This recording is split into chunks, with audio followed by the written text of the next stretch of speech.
It's really good. The only thing I can knock is that you can't get a word out of him when he's around. He sits around for the hour. He comes down and on rare occasions stays for 5, 6, 7 hours, whatever. But you couldn't write down on a postage stamp all that he said while he's here. But that's Hugh. And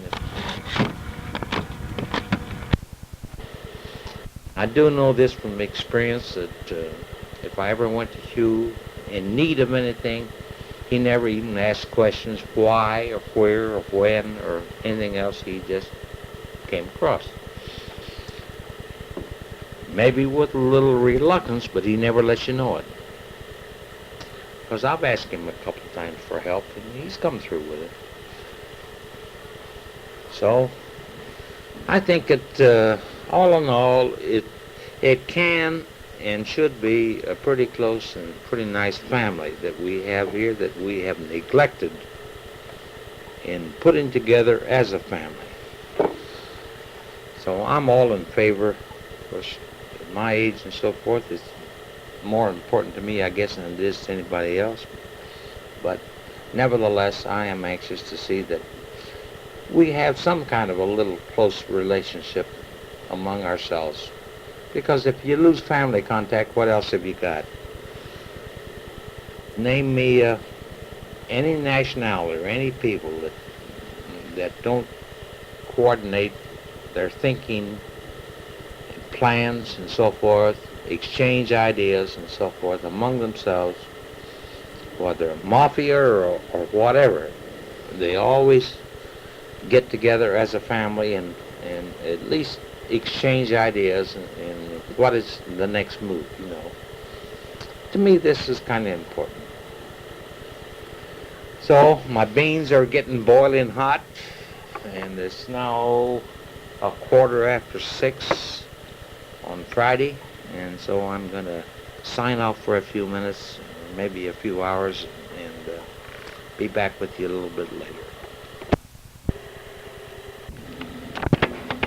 John, this is Rosemond. I think it's about time I got my 2 cents in on this message to you. Your dad's out mowing the lawn at the moment, and before I say any more on the tape recorder, I'm going to stop and check back to see if it's picking up the noise of the lawnmower. John, I think we're in pretty good shape. I can't hear the lawnmower on the tape, and I presume that you won't either. How do you like this idea of communication?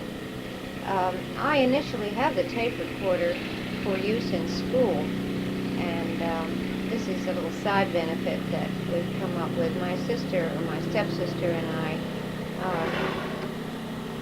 are sending tapes back and forth in lieu of letters, and we find this is a much more personal feeling, and also something you can hold on to maybe when you're a little bit lonely and play a tape back. Seems like there are a lot of things that I'd like to say to you, John. There are a lot of things that I should have written to you. And like your dad, I haven't been doing very well on the letter writing end of things.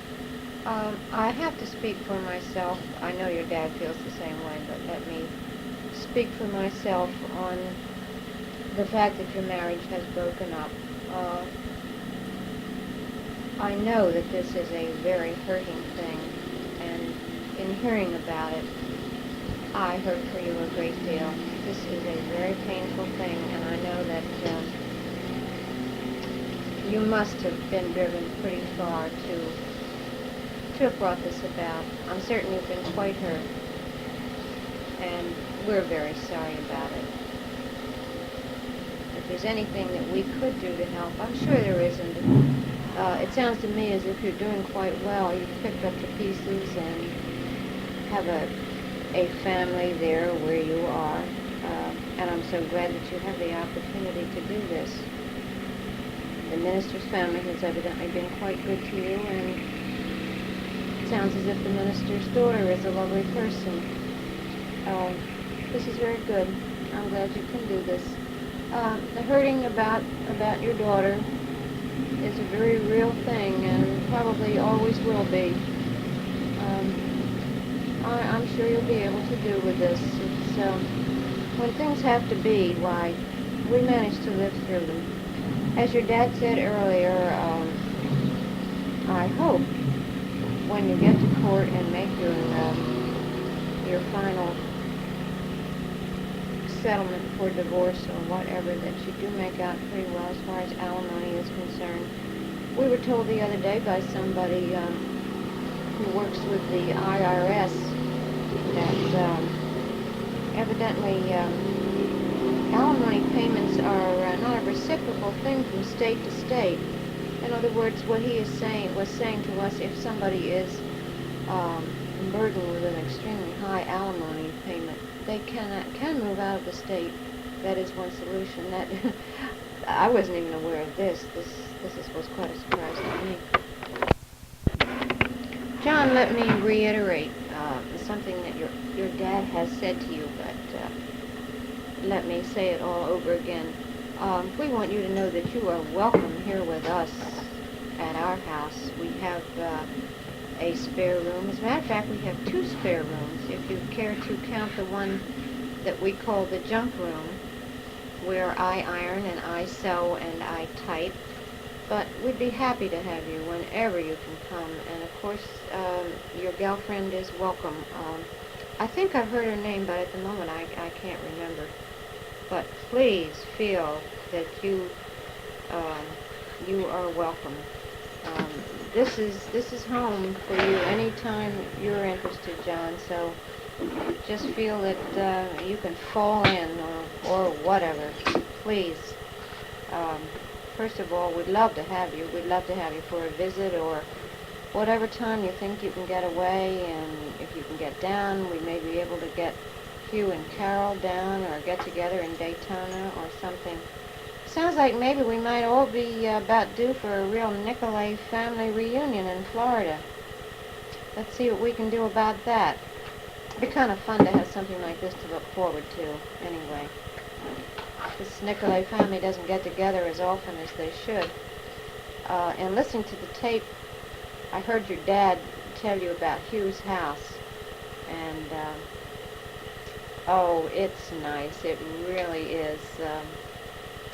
This is a nice home situated on the corner of a lovely lot that's so woodsy, and he backs up into a bunch of trees, and the whole back of the house is an open screen porch, and the house literally itself is all sliding glass doors, so that when you walk into the foyer and look into the house, all you see is the great outdoors, and it's lovely.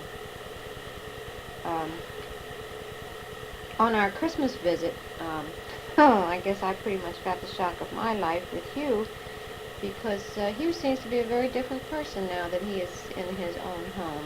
He had a young lady friend there with him, Maxine, nice gal. She's evidently works for the same company, and it was rather obvious that they're very good friends. I'm not sure whether she's a live-in friend or lives a few blocks away, whatever. She was there helping with Christmas dinner and helping with a cleanup, and Hugh really came out of himself on Christmas. I would imagine some of this was being in his own home, and I would also imagine some of this was having Maxine there with him. They've evidently done a lot of things together, trips and all sorts of activities, and they're close friends. And at the risk of going out on a limb, I might say that Hugh was almost jolly, if you can imagine that. John, I don't imagine anybody has told you what our house looks like, so I'll try and give you a little bit of an idea. Our house is, if it was listed in the real estate ad, it would be listed as 3 and 1.5. We have 3 bedrooms and a little half bath off one of the bedrooms, which is very nice. Unfortunately, we have a small living room. Your dad has been planning to knock the wall through into the next room, which we use as the junk room, for 2 or 3 years now. We will one of these days. We have a lovely, off our small kitchen in the back of the house, we have a lovely screen porch, which we enjoy. It is definitely Florida. We eat out there quite a bit, and I've got enough plants out there to make it look at least like one jungle. Some hanging, some sitting, whatever. And when your dad remodeled our kitchen, he put a pass-through in the window of the kitchen, which goes through out onto the porch. And this is great. We just stick everything on the windowsill and pick it up from the other side, and eat on a table that he made for us, little round table, about cafe size, 30 inches across, I think, with chrome feet that I found in one of my roamings through a secondhand shop. And we can sit on the back porch and watch we have an orange tree near the porch, big avocado. It's not a large yard, but nice. And it's right Big enough when you mow it. You heard that, John. Your poor father has to mow the lawn. I've offered to do it, and I've done it a couple of times, or a little bit of it, but he usually does it. At the moment, I am completely shut down. I guess your dad mentioned I have a sore arm. Well, I have a sore arm. What I have at the moment is bursitis. And I had to come home from work last evening about 7 o'clock with my arm in a sling. After spending a couple of hours in the emergency room and being x-rayed, I was given medication. Bursitis is sore. Bursitis is in my shoulder, and my right wing is immobile at this point and hurts like hell. So I wasn't able to get to work this evening. I don't know whether I'll make it tomorrow evening or not. This is, I assure you, a temporary thing. I need to get myself together. I'm starting my next Tuesday. I start my next semester at school. It's a mini-mester. I'm starting into biology. I'll be going 3 days a week, 6 weeks semester. And not being able to do anything, I can't even write. Not being able to do anything is just killing me. It's not like me at all. I always have something going or out poking in the garden, and I've had to sit here all day not able to do anything. Of course, I was up most of the night, so I slept quite a bit today. I wish you could see our weather down here, John. It is fantastic. This is Florida's piece de resistance. The absolute cream of the crop is right now. It hasn't gotten extremely hot. The evenings are cool and just beautiful days. Up, I guess, as high as 80 with a nice breeze blowing, and you couldn't ask for more, really. Around this house that I've just described, we have bouncing a little black poodle. I think when you and Sharon stopped, when we had the little tiny apartment, we had her as a puppy. Did we have her? I believe so. Yeah, I think we had a little Gizmoch puppy. Well, Gizmoch puppy is now about 6 years old, and keeps us busy. Poor dog, she's been called so many things. Your dad calls her stupid, and she answers. Can you imagine opening the door and calling out stupid and having a dog come bouncing, answering the call? She has a lovely name. Her name is Cherie. For a while we called her Damn It because she was always underfoot, and the only thing that we heard was, get out of the way, damn it. And the poor little thing was called Damn It for quite a while. She is initially my dog, quote, end quote. But she is so crazy about your dad that she goes through a whole routine when he gets home each evening, or if he runs down to the corner to pick up a quart of milk, she acts as if he's been in Alaska. And the funny part of it is that he doesn't pay any attention to her, really, at all. He's not that much inside the house dog type person, and yet she has just decided that she dearly loves him, and I think she'd jump up in his arms if she could, really. She just loves him. She just, when she hears the car in the driveway, she starts in a song and dance that you can hear all over the house. I think he's pretty fond of her. I don't know that he'd like to admit that he's fond of her, but she trots around after him like a little shadow. And she just loves him. Right now she's sitting right beside him under the chair and just as content as ever. John, maybe you'd like to hear about another branch of the family. My daughter, Connie. I guess you're aware of the fact that I have a daughter. She is my only child. She's 27 now, and lives in Delaware, in Arden, which is really my home. Connie graduated from the University of Delaware with a Bachelor of Science, and her first job out of school was working with the state of Delaware as a parole officer. And she did this for almost a year. A little bit of this needs to be qualified by the fact that Connie's physical appearance doesn't denote what most people think of as a parole officer. She's quite short. She's under 5 feet. She has a real baby face. She still has trouble in a bar or a liquor store if she wants to buy something down here. She sends me in, or, hey, Mom, come on and tell them, that it's okay. So therefore, she is not the picture of a parole officer for openers. She stuck with this for a year, and, she had quite some experiences, as you can imagine.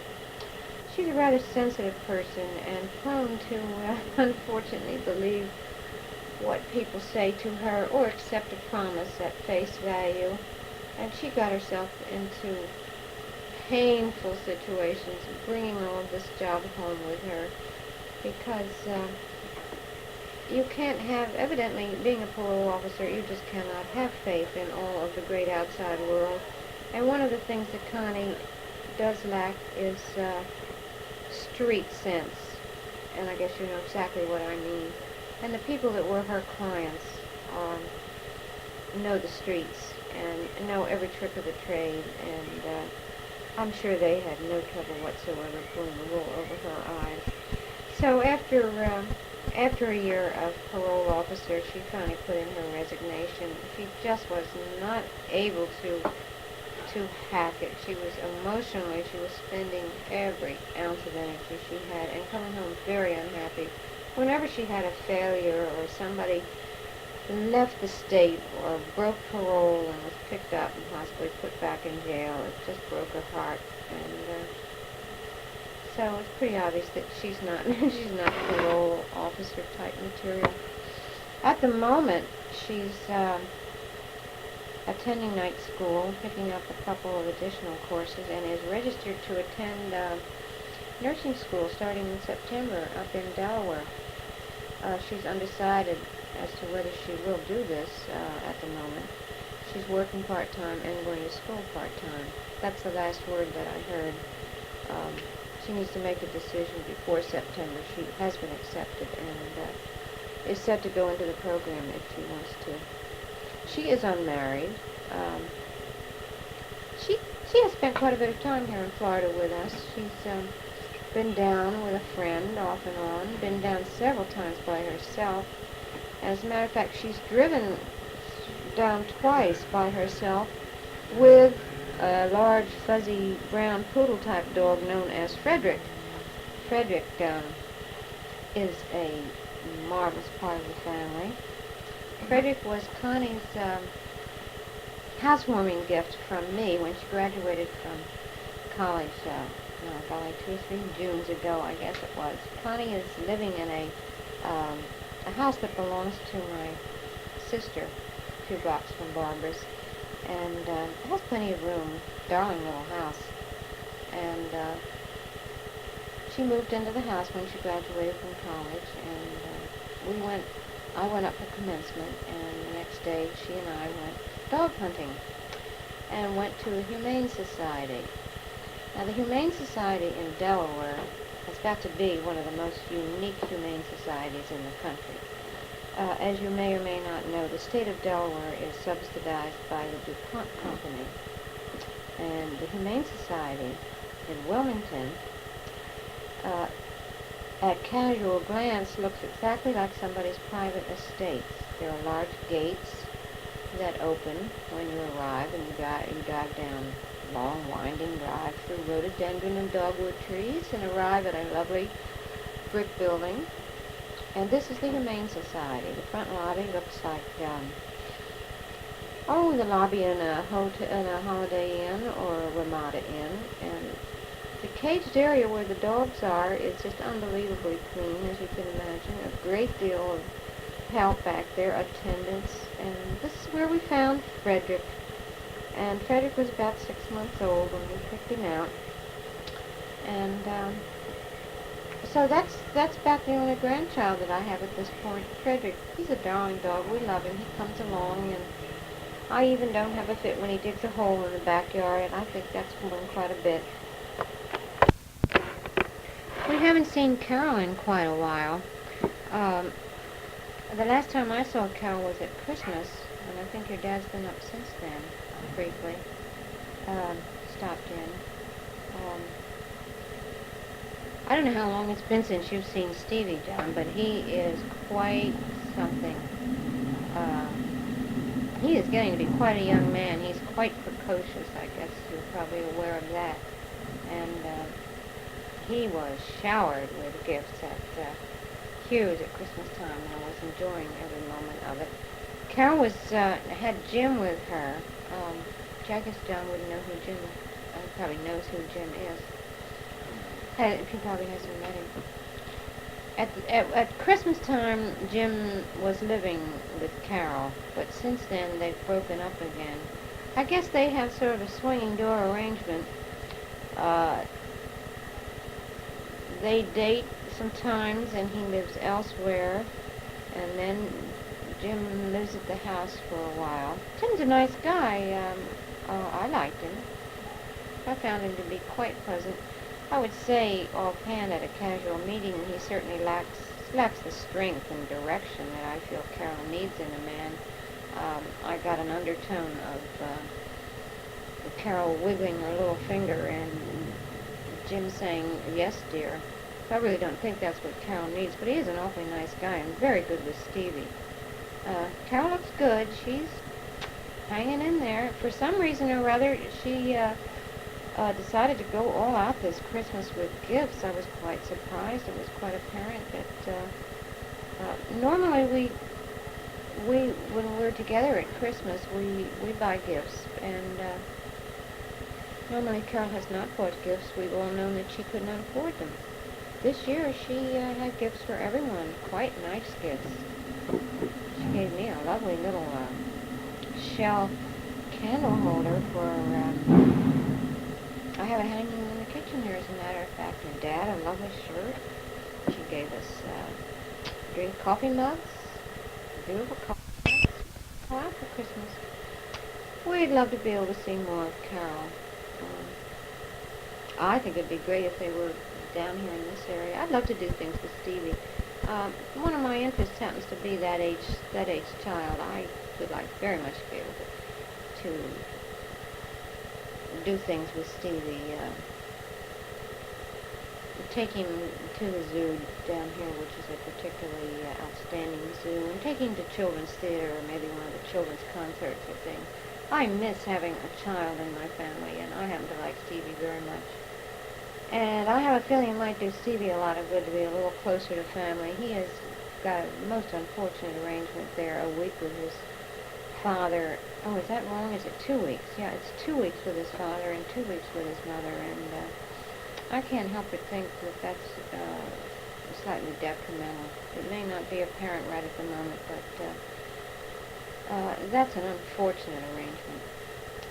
We were not involved in Carol's divorce at all. We were not even aware of the fact that she was going through it. And I wish that she felt that she could call and let us talk it over with her, or see if we couldn't have helped her in some way. I really think she came out losers. And Carol has a lot of fight to her and a lot of energy, and she works so hard. And she just needs to have a little more in her life than she does. She's struggling with that house up there that's falling down around her, and it's not at all possible for a woman to take care of a house the way it needs to be taken care of, and everything has fallen behind. And I think this is one thing that Jim did do some of. I think Jim helped her a little bit with the house. With the lawn a little bit. But the house needs painting, and it needs some basic fundamental repair work that isn't anything that Carol can get into. She evidently has an arrangement with Bert where if she has repair work done, he will pay for half of it. But Carol isn't in a position to have the half to pay. After all, the only income she has is working as a waitress where she does. And she's carrying the whole thing. Does she have any child support? No, she $40 a month. $40 a month from Bert. And $40 a week. after buying children's clothes, John, and seeing what it's like to take a child to the dentist, etc., you know pretty much for how $40 would go. That's no place.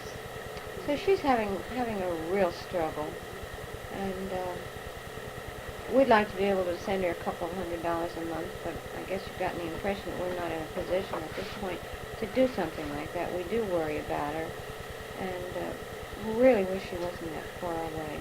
She's a lovely girl, and she just doesn't deserve this. I have to throw in a remark now. Your father might not appreciate this, but I have to say this.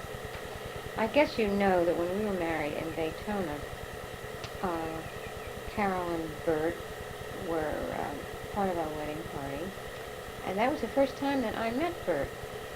And I was totally unimpressed right off the bat with Bert, and couldn't imagine why in the world Carol ever married him. So the breakup of their marriage and his attitude has not surprised me at all.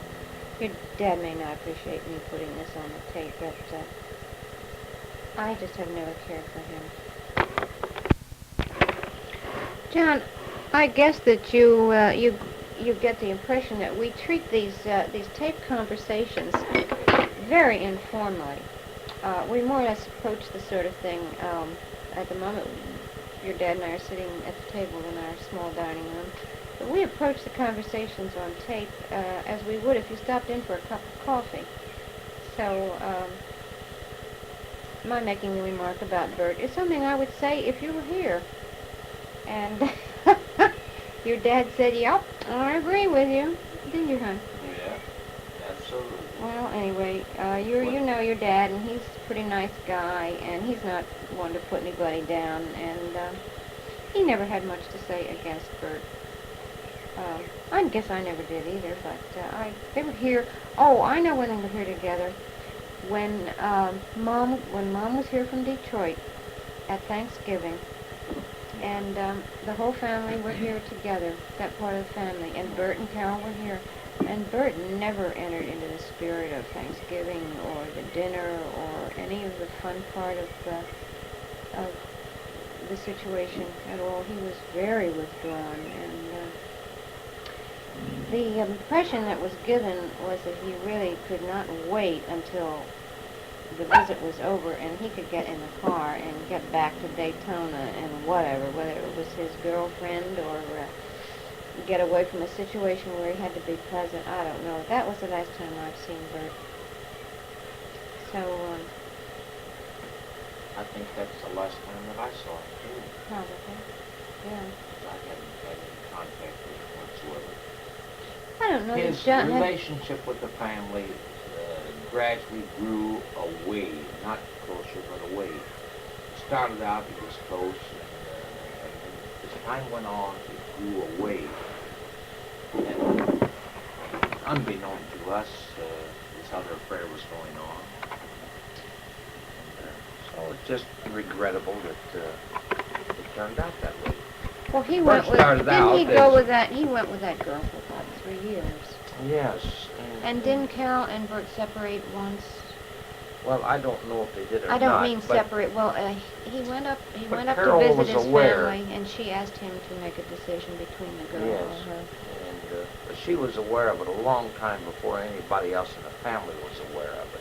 You know, that's quite an insult. That really is quite an insult. She hopefully wanted it to blow over and work out, you know. And I still think to this day that she's in love with the guy, but it'll never happen. He's remarried, and that's it. So she has to accept I it. think she's kind of hung up on that. But I still think that she is. Well, Carol's the And kind this of... is the reason that she is not compatible 100% with this Jim. Well, Carol is the kind of girl who, she married very young, Yeah. and she really left the nest when she married Bert. And she was Carol's not... always been under a wing, and Bert was the kind of a guy that provided the wing, replaced her mother's wing. Well, I think essentially that this is, it may not be, it is a kind of love. What she misses with Bert, I think, was the direction that he gave her. Well, she hardly knew how to write a check when Bert left. I know she's very poor with money. It's She a had shame. no aptitude whatsoever for managing her own affairs, making her own decisions, doing this or doing that. Was not in her. And when she was forced into this situation, she's had to come around to it. Yeah, the difference is that she did not have a choice. It was forced upon her. If she had decided to leave Bert, it would have made a difference in her attitude. But she has this sense of defeat that she really fails so badly. Yeah. And Which why, not... she doesn't know. But nevertheless, it's one of those things that happen. And so she has I don't to feel that accept she. it. I don't feel that she did fail. I really don't. I don't think she did. I think he just withdrew and gradually... Maybe, when you come right down to it, maybe the fact is that she was so damn good to the guy that given a calf enough rope, he'll hang itself. And it's exactly what she did with Bert. She didn't question him. Whatever he told her, that's what she accepted until she found out the true facts. If he was working until 11 o'clock at night, well, she accepted it. And he was free to do as he pleased. And why he chose this route is nobody will ever know. But nevertheless, it's the route that was chosen. Well, I guess what you realize that you're getting homespun philosophy from from the Raymond Nicolay household, John. John, back again. Now is Sunday afternoon, 1 o'clock. So I thought I would add a little more to this so maybe we can get it finished up and get it in the mail to you. And looking through, trying to find your address, which I knew I had, we looked through a whole bunch of papers and things, and I failed to put it in my personal phone book and address book, so we found it. And I hope it's right. In going through the papers and so forth, we came across your letter to Grandma, which she had written a letter to us on the other side and sent it on down to us. So, bringing to mind, how are your legs and how are you doing? You were in the hospital at the time you had written the letter. So I just wondering how they came out and if they were still bothering you or if you were back to normal again and so forth. I sure hope so.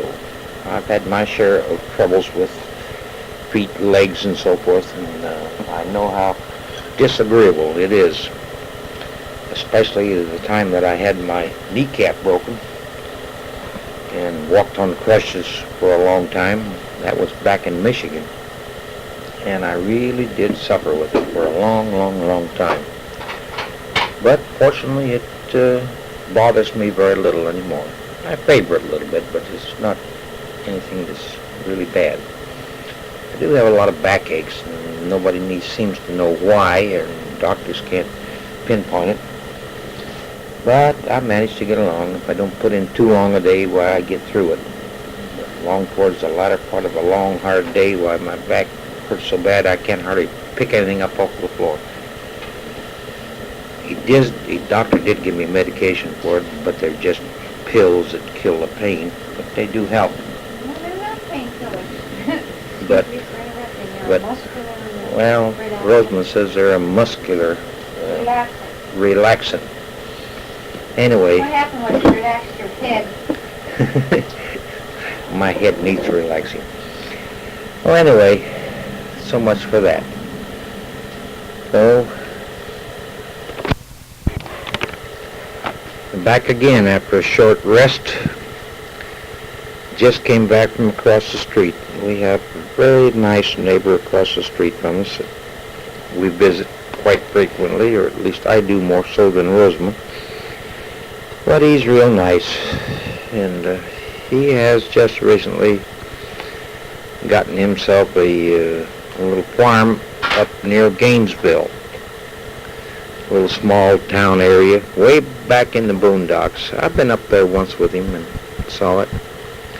It's not my choice because I don't want to be that far away from civilization like he is, like 5 miles back through a winding sand trail to his property.